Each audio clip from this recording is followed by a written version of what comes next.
What's up, everybody? How you guys doing today? I am Stay Your Blade. Welcome on into Blade Binge, where we talk about the great shows that are on Netflix, Hulu, Amazon Prime, and you know what? If you look at the background, you'll know what the hell we're talking about today. We're talking about Stranger Things 2. It just came out yesterday, so I figured binge watch the whole shit all at once. And you know what I did? I binge watched the whole shit all at once.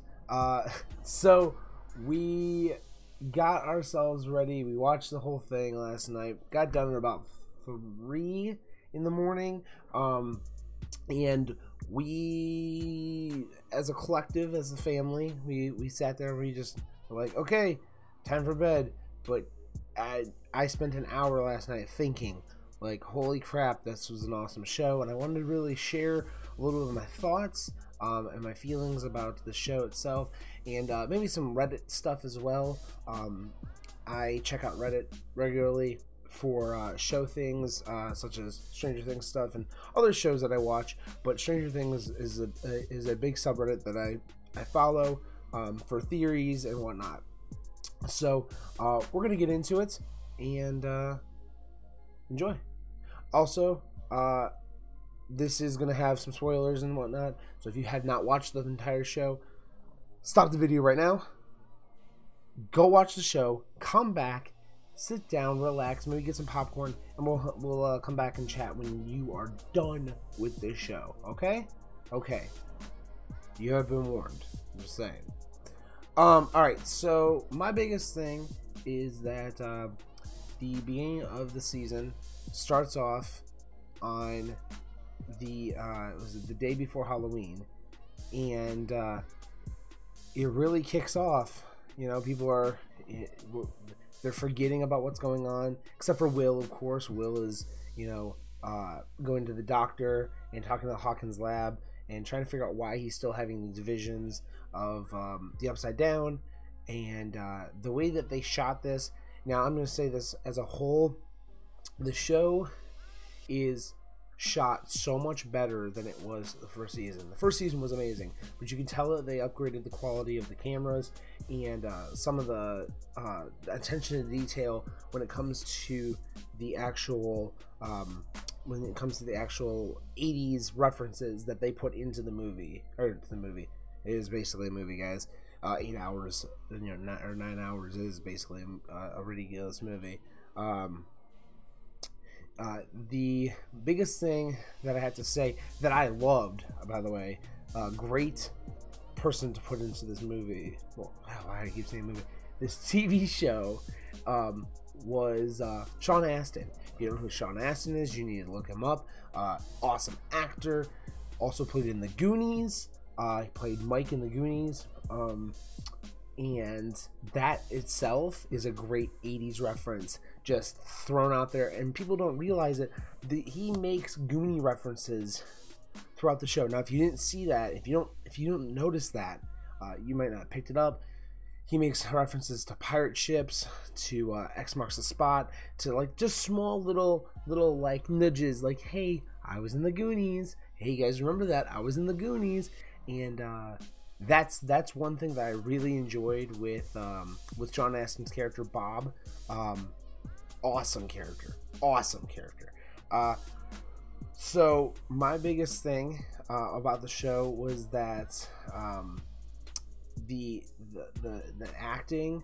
I really got to see Will's chops this season and his acting ability, because you didn't see him in the first season because he was in the Upside Down. So now you really get to see his acting chops, and he did so well. With it.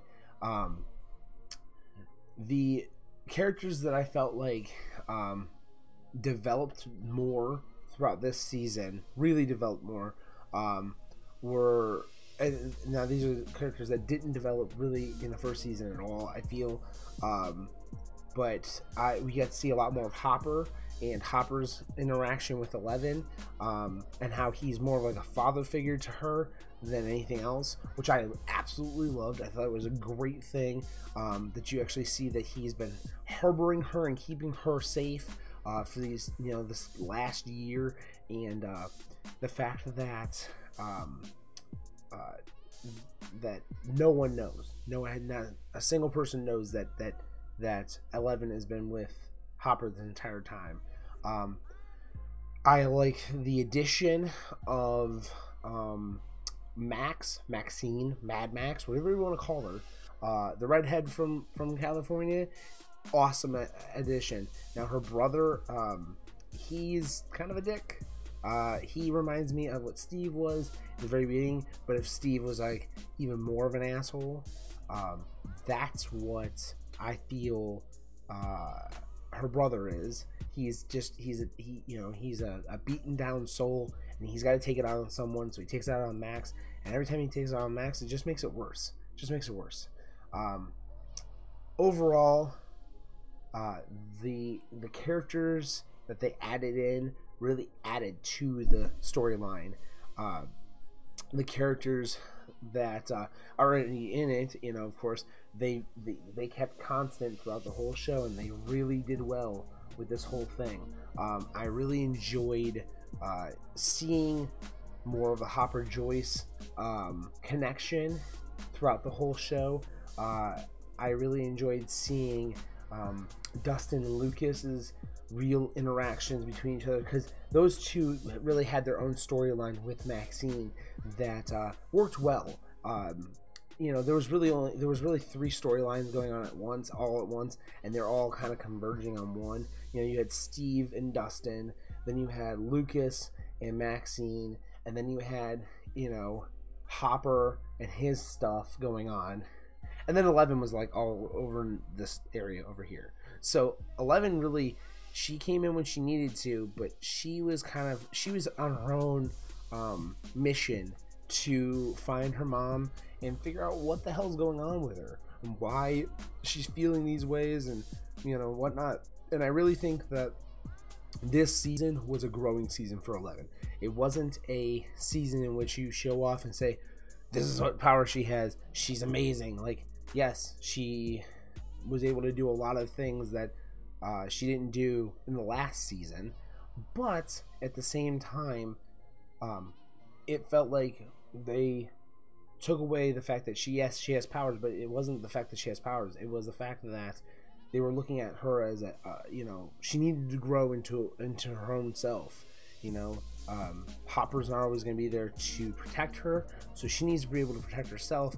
And by doing this by herself and going off and trying to find her mother and finding her sister 8, that in itself was her growth story, was her trying to get to that next level of being independent and whatnot. I think out of all the people in this entire season, I think that Jonathan and Nancy were the two that didn't grow almost at all, and their storyline kind of they full circled back to what they originally were, most likely. For the most part, they full circled back to what they originally were, and the only thing that sucks about that is that when they full circle back to where they were at, that means that they're probably not going to hang out as much again, or if they do hang out, it might be because the fact that something's happening, like Jonathan says, and you see it in the preview, and you also see it in the show. He says, "Why do we always hang out when the world's about to end?" It's one of those things that they hang out because they care for each other, but they need something like a unnatural disaster to happen for them to really bond. And if there's not that Demogorgon coming after them, or the Demodogs coming after them, or the shadow person coming after them, what's going to keep them together? That's my personal belief. Whatever you guys think, put it in the comments, let me know.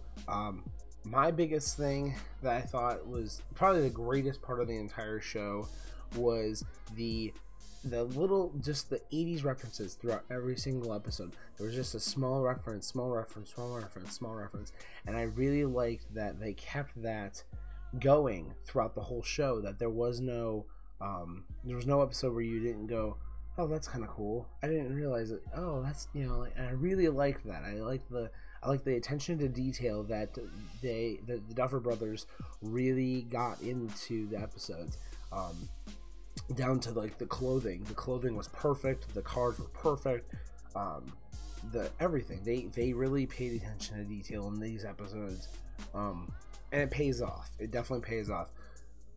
So, now my biggest thing is I feel that for season 3, whenever they come out with season 3, which I'm assuming will be in a year, and in a year's time I'll probably have watched the episodes at least, I don't know, 2 or 3 more times probably.